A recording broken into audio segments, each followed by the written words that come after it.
Salah satu keistimewaan Ramadan adalah karena di dalamnya terdapat satu malam yang mempunyai bobot khairun min alfi syahrin. Satu malam tetapi lebih baik daripada 1000 bulan.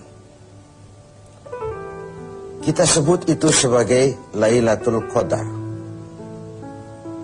Kapan sih Lailatul Qadar itu? Dan bagaimana kita harus menyikapinya? Sepakat sebagian besar para ulama berdasarkan riwayat dari hadis bahwa Lailatul Qadar itu jatuh pada malam-malam ganjil, salah satu dari malam-malam ganjil di 10 yang akhir dari bulan Ramadan. Bisa dia tanggal 21, 23, 25, 27, 29 di malam-malam ganjil dari 10 yang akhir. Inilah rahasia kenapa baginda Rasul kalau sudah masuk 10 yang akhir dari Ramadan, hamparkan, sing-singkan lengan baju, hamparkan sajadah, dan lebih banyak di masjid ketimbang di rumah. Ini bedanya baginda Rasul dengan kita. Kita sudah memasuki 10 yang akhir, gulung sajadah. Tengok 10 yang akhir, barisan tarawih di masjid mulai mengalami kemajuan. Orangnya makin susut. Sudah berpikir mudik, sudah berpikir beli pakaian baru, sepatu baru, baju buat anak, oleh-oleh buat orang tua, sehingga konsentrasi ibadah buyar. 10 yang akhir Rasulullah sing-singkan lengan baju, hamparkan sajadah, lebih banyak di masjid ketimbang di rumah. Nah, mereka tentu yang ingin mendapatkan Lailatul Qadar, menemukan Lailatul Qadar, harus sudah berniat dan berjaga-jaga sejak awal Ramadan.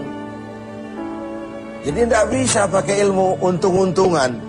20 Ramadan tidak tarawih, 21 berangkat ke masjid, 22 libur lagi, 23 masuk. Kenapa? Oh, ini malam ganjil. Tidak seperti itu moralitasnya. Dia berjaga-jaga sejak awal Ramadan untuk mendapatkan Lailatul Qadar ini. Bagaimana kita harus menyikapi Lailatul Qadar ini? Tentu kita harus melihatnya dari sisi betapa rahman dan rahimnya Allah itu. Maha kasih, maha penyayang, maha pengampun, maha menerima taubat. Umat-umat terdahulu sebelum kita diberikan umur yang relatif panjang. Nabi Adam 2000 tahun, Nabi Nuh 950 tahun. Rata-rata umatnya ya sekian itu umurnya. Jadi secara hitung dagang, kalau 300 tahun mereka bergelimang dosa, kan masih punya stok 400 tahun untuk bertaubat. Umpama hitung-hitungannya harus begitu. Kita umat Nabi Muhammad ini, umat terakhir ini, diberikan umur yang relatif pendek. Bahkan kalau mencontoh kepada Rasul, 63 tahun beliau wafat meninggalkan kita semua. 63 tahun.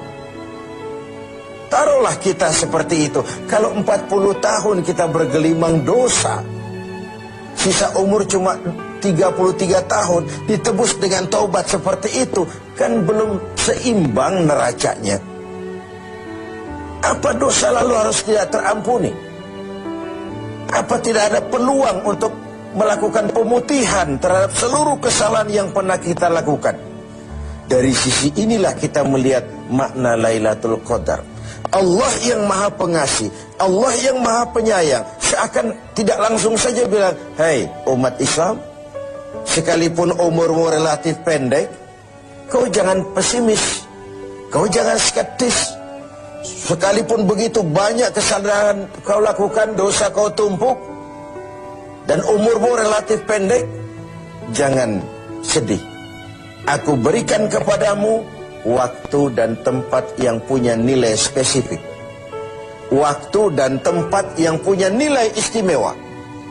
Tugasmu memanfaatkan peluang yang diberikan itu. Itu sebabnya ada penggandaan nilai pahala. Sholat berjamaah pahalanya 27 kali lipat daripada sholat sendiri. Beribadah di hari Jumat mendapat tambahan pahala.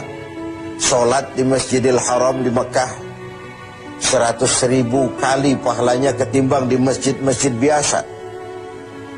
Itu tidak lalu berarti sudah sholat di sana lalu berhenti lagi sholat di mana-mana karena merasa sudah banyak stok, sudah punya banyak devisa. Bukan itu pengertiannya. Ada ruang dan waktu yang punya nilai istimewa. Kalau kita pandai memanfaatkannya, maka nilai lipat-kelipatan dari ibadah kita itu diberikan oleh Allah Subhanahu wa ta'ala. Itulah sebabnya Allah menyediakan ada bulan istimewa Ramadan, ada hari istimewa Jumat, ada waktu istimewa sepertiga malam yang akhir, ada tempat istimewa Arafah, Mina, Multazam, Raudhah, Zamzam. Ada waktu yaitu Lailatul Qadar. Satu malam lebih baik dari 1000 bulan. 1000 bulan itu kan 83 tahun. Dan jarang orang sekarang yang mencapai umur 83 tahun. Yang kedua, kita harus melihat Lailatul Qadar ini dari perspektif kita sebagai manusia. Tidak ada orang yang tidak pernah salah. Sengaja atau tidak, kecil atau besar, khilaf atau terpaksa, setiap kita mesti pernah melakukan kesalahan. Ya kepada sesama manusia, ya juga kepada Allah. Salah kita kepada Allah, kita bertaubat langsung kepadanya. Sampai-sampai di hadis kursi dikatakan, "Lau amiltumul khataya hatta mala'atis sama, summa nadimtum, fataballahu alaikum." Kalaupun kamu berbuat dosa, penuh langit dengan dosamu, kemudian kamu menyesal, bertaubat, Allah pasti akan menerima taubat kamu. Lalu bagaimana sih taubat yang sebenarnya itu? Kata para ulama, taubat yang sebenarnya itu pertama, meninggalkan perbuatan jahat. Yang kedua, berjanji tidak akan pernah mengulanginya lagi. Yang ketiga, menyesal pernah melakukannya. Inilah 3 syarat utama. Pertama, meninggalkan perbuatan jahat itu. Bertaubat dari minuman, tinggalkan total. Bertaubat dari judi, tinggalkan total. Bertaubat kepada Allah dari melakukan maksiat, tinggalkan secara total. Meninggalkan perbuatan jahat. Dan total, tidak angin-anginan. Yang kedua, berjanji tidak akan mengulanginya lagi. Tidak akan pernah lagi saya berjudi. Tidak akan pernah lagi saya berzina. Tidak akan pernah lagi saya mencuri. Berjanji tidak akan mengulangi. Dan yang ketiga, menyesal telah pernah melakukan itu. Bukankah kadang-kadang kita berkata, saya sekarang sudah tua, dulu waktu muda saya sudah puas. Bukan menyesal, puas. Sekarang saya sudah tua, dulu waktu muda sudah puaslah saya. Sudah pokoknya sudah puas. Bukan puas yang diminta. Menyesal, kenapa dahulu begitu? Kenapa telah melakukan itu? Inilah makna taubat yang sebenarnya. Pemirsa TV7 yang berbahagia, orang yang beribadah Ramadan dengan baik, melaksanakan taubat dengan benar, diterima taubatnya, pantas dia keluar dari Ramadan, masuk 1 Syawal, pantas jika ia masuk dalam golongan minal aidin wal faizin, masuk dalam golongan orang yang kembali kemana? Kembali kepada fitrah, suci, bersih, seperti bayi baru dilahirkan oleh ibunya, tidak punya dosa kepada Allah, lantaran sudah dilebur oleh ibadah dan taubatnya di bulan Ramadan. Wal faizin, dan termasuk ke dalam golongan orang-orang yang beruntung. Tidak dalam artian yang materialistis, tapi dalam artian memperoleh keberkahan dalam hidup dan keberuntungan di dunia, lebih-lebih di akhirat nanti. Inilah Ramadan, di mana kita selalu mencari nilai tambah dari setiap amal yang kita lakukan. Karena umur yang diberikan relatif pendek, dosa yang kita kerjakan relatif banyak.